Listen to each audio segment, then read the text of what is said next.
The jury has ordered Rudy Giuliani to pay $148 million in damages to former Georgia poll workers as part of a defamation lawsuit. The two women say they were forced into hiding after receiving death threats after Giuliani said they brought in fake votes for Joe Biden. CBS News congressional correspondent Scott MacFarlane is at the courthouse in Washington. Today's a good day. A jury stood witness to what Rudy Giuliani did to me and my daughter. Ruby Freeman and her daughter Shay Moss emerged triumphantly from court today after a jury awarded them damages from Rudy Giuliani for the conspiracy theories he spread about them since the 2020 election. The flame that Giuliani lit with those lies and passed to so many others to keep that flame blazing changed every aspect of our lives. Giuliani was found liable for defaming the women and for inflicting emotional distress, for lies claiming they flipped votes while serving as Georgia election workers in 2020, including a conspiracy theory the women exchanged USB drives to do so when they were actually exchanging a mint. The lies led to vile threats. Hey, I hope you like jail because that's where you're going on your way to hell. The total awarded to the two women includes more than $33 million in compensatory damages, $40 million for intentional infliction of emotional distress, and then a number that drew some gasps in the courthouse, $75 million in punitive damages. Giuliani, who had said he planned to testify at this trial, opted not to at the last minute.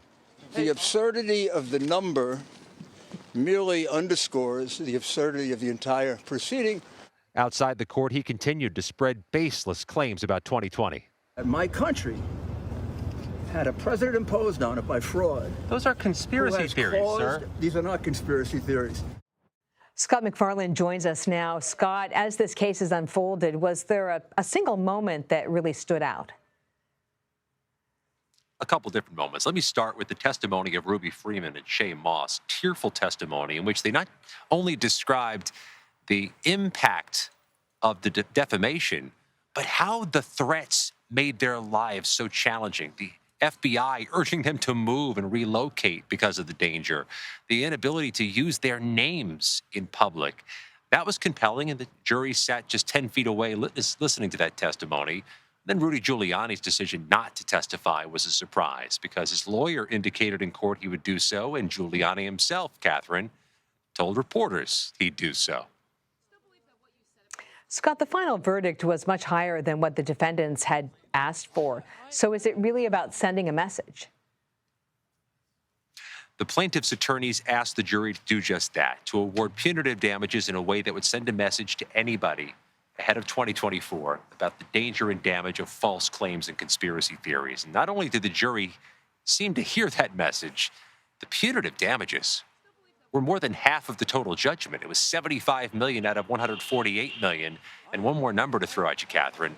$148 million is $100 million more than the minimum the plaintiffs sought during closing statements here this week. Just in the final question, what's the likelihood that these plaintiffs are going to see damages anywhere near that? And what are the next steps for the former mayor?